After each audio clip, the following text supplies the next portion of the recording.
Welcome to Improving the Recognition and Management of Breakthrough Cancer Pain, presented by Albert Einstein College of Medicine of Yeshiva University at OMED Live. My name is Dr. Kelly Pollak, and I'm Acting Assistant Professor in the Department of Anesthesiology and Pain Medicine at the University of Washington. Today's session is a live interactive program that allows us to take questions in real time throughout this presentation. I encourage you to send your questions anytime by typing them in the box located at the lower left-hand side of your screen. I'd now like to introduce our presenter, Dr. Dermot Fitzgibbon, Professor in the Department of Anesthesiology and Pain Medicine at the University of Washington. He's pleased to serve as a chair for this important educational program. Welcome, Dermot. I'll now hand the program over to you. Thank you, Kelly. Good afternoon or good morning, ladies and gentlemen. Kelly and I are very pleased to be here today to talk about a topic in pain management and oncology that we think is very important, that of breakthrough cancer pain. We're going to cover a variety of topics this morning. The first, we're going to talk about pain in the oncology patient. We're going to discuss prevalence of pain in this population, the types of problems or tumors that may be problematic in the management of pain for patients. And then we're going to talk about traditional approaches to management in these patients. We're also going to focus on breakthrough pain, obviously. We're going to talk on the types, prevalence, and impact of breakthrough pain in this population. There are traditional methods of management for pain, for breakthrough pain. I'm going to refer to that. And then we're going to refer to the new kid on the block, the use of transmucosal immediate release fentanyl products and how they may interact in your management. And then finally, we're going to discuss the use of a new program introduced by the FDA, that of TurfREMS for monitoring of these products. So let's start talking about the latest numbers in terms of the prevalence or incidence of new cases in cancer. These are the latest numbers from 2013, and they focus on the incidence of new cases for males and females. And looking at this table, you can see that the most prevalent cancer for males is prostate, and not surprisingly, the most prevalent cancer for females is breast cancer. Equally prevalent for males and females, lung and bronchus and colorectal tumors tend to form the most dominant cancers. Looking at the prevalence of pain in the oncology population, it's important to consider the patient setting. Most of the published studies in this area refer to outpatient management versus inpatient management. Cancer type is obviously important. There are predictable cancers that produce increasing pain. And stages in disease are associated with more pain, particularly we associate advanced stages of disease as being more problematic.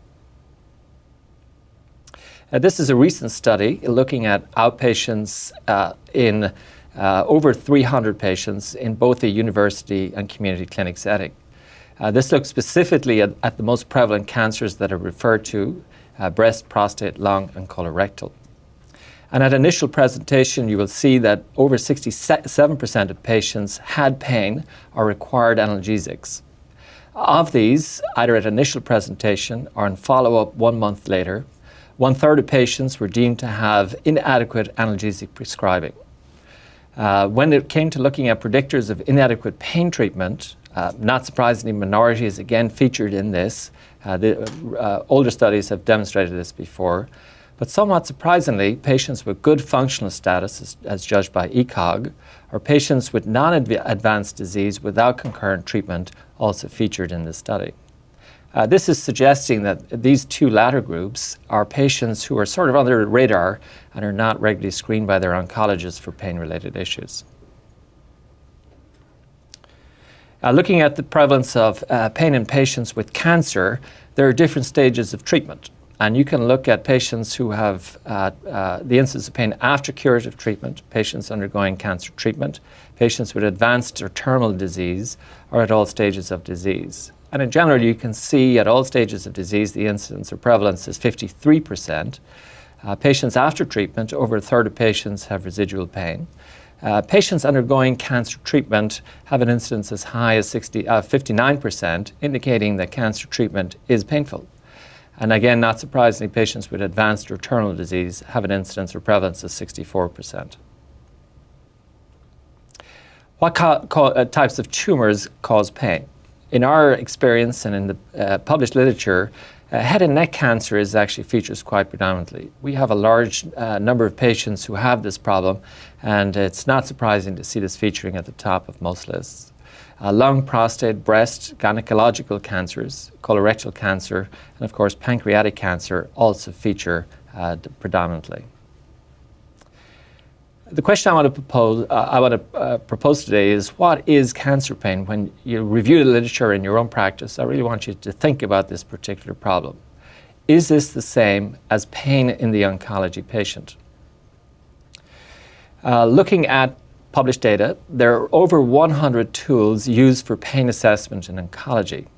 The majority of these tools are considered uni or one-dimensional, and in general just measure pain intensity. So research studies on cancer pain treatment in general are not specific on the etiology of pain, and as a result it is difficult to draw conclusions on the efficacy of treatments proposed for this population.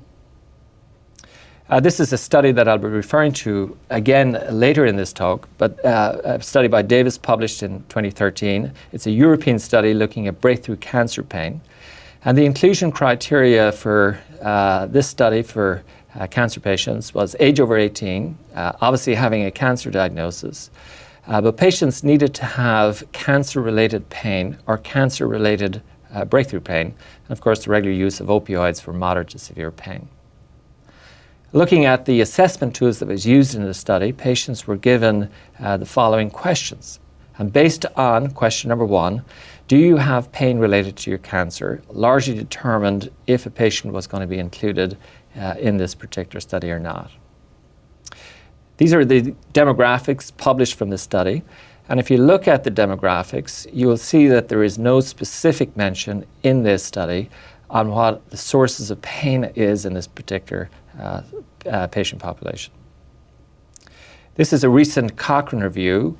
One of the authors from the previous study is included in this review, and this study focused on opioid use for management of breakthrough pain for cancer patients.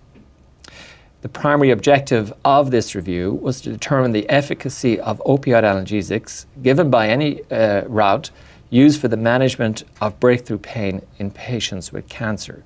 Again, no mention of the specific etiology or sources of pain in these patients. So what then are the sources of pain in oncology?